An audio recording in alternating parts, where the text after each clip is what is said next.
Ladies and gentlemen, good evening. On behalf of our entire team from Academic Initiatives, I want to congratulate all of you cadets on an excellent competition so far. We threw some challenging questions your way, and as usual, you all rose to the challenge, not just in terms of academics, but also integrity, sportsmanship, and esprit de corps, the way you interacted with your teammates and with your opponents. So thank you very much for making for us this a very enjoyable competition. What we're here to do tonight is announce the playoff teams for the Marine Corps, Navy, and Air Force branches who compete in playoff competition tomorrow. We'll start by first taking a moment to congratulate our national champions representing the Coast Guard, Lucy Garrett Beckham High School from South Carolina. Competing against teams from the Marine Corps, they finished with a record of 2 wins and 2 losses and 190 points per game. Congratulations, and we'll look forward to seeing more Coast Guard JROTC teams competing here in the future. We'll begin the playoff announcements with the Navy. There were 8 teams competing. The top 4 meeting qualifications of having a record with at least as many wins as losses would advance to playoff competition. We rank teams first by win-loss percentage and then by average points per game played. The number 1 seed, with a record of 5 wins and no losses and 314 points per game, from California, Troy High School. The number 2 seed, with a record of 4 wins and 1 loss and 268 points per game, from the state of Washington, Liberty High School. Also coming in with a record of 4 wins and 1 loss and 262 points per game, your number 3 seed from South Carolina, Hilton Head Island High School. And finally, the number 4 seed with a record of 3 wins and 2 losses and 234 points per game, from Nevada, Ed W. Clark High School. So please follow along on your playoff brackets that have been distributed to you. At 9 a.m. in McMahon 200, the number 1 seed Troy will face the number 4 seed Ed W. Clark. At 9 a.m. in McMahon 201, the 2 and 3 seeds, Liberty and Hilton Head Island, will face each other. Those winners will advance to the Navy Championship match here in the Great Hall at 10 a.m. tomorrow morning. We'll next move on to the Marine Corps, who also had 8 teams competing and also had 4 teams to qualify for the playoffs. No teams finished with an undefeated record, so we go to the number 1 seed with a record of 4 wins and 1 loss and 204 points per game, from Texas, Marine Military Academy. At number 2, also with a record of 4 wins and 1 loss and 196 points per game, Redmond High School from Oregon. The number 3 seed, with a record of 3 wins and 2 losses and 168 points per game, from Guam, Okadu High School. And at number 4, also with 3 wins and 2 losses and 164 points per game, from Texas, Granbury High School.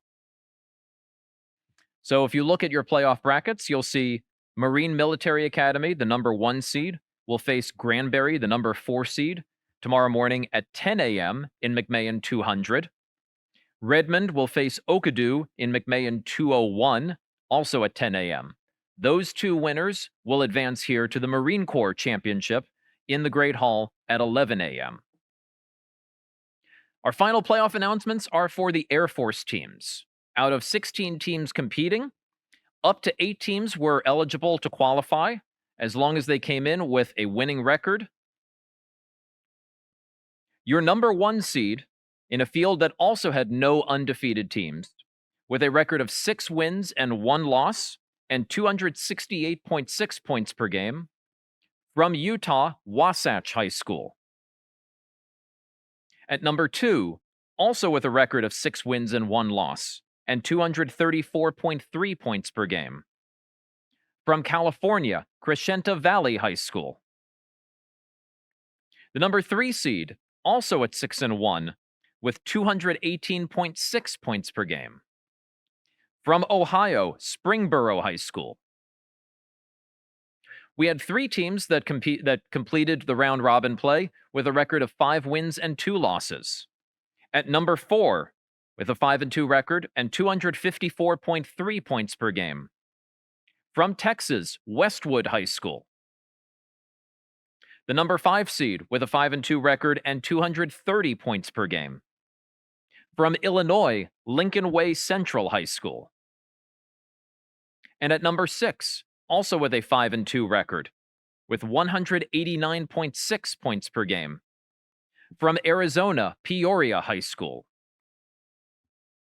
The number 7 seed, with a record of 4 wins and 3 losses, and picking up that 4th win in their last match of the day to get into the playoffs, with 211.4 points per game. From New Hampshire, Nashua High School. And there is no team that met the qualification standard of at least as many wins as losses to go into the number 8 seed spot. So therefore, the number 1 seed, Wasatch, will receive a bye, pass their quarterfinal match, and directly into the semifinals tomorrow. So here are, from your playoff brackets, your quarterfinal matchups at 9 a.m. tomorrow in McMahon 202. It will be the number 3 seed Springboro taking on the number 6 seed Peoria. At 9 a.m. in McMahon 112, the number 4 seed Westwood will face the number 5 seed Lincoln Way Central. And at 10 a.m. in McMahon 202, the number 2 seed Crescenta Valley will take on number 7 seed Nashua. The semifinals are set for 11 a.m. in McMahon 200 and 201, and the winners of those semifinal matches will compete here for the Air Force Championship in the Great Hall at 12 p.m. tomorrow. Teams, again, congratulations on an excellent competition so far. For those of you that did not qualify for the playoffs, you will receive after the competition your final rankings. We rank all of the teams that did not make the playoffs based on win-loss record and then on average points per game. We use playoff advancement to determine the final rankings for the teams that do make it to the playoffs. So be sure to look for that within a week after the competition. Again, congratulations to all of you. Thank you for making this a fantastic competition so far, and we'll look forward to seeing you tomorrow. Have a good night.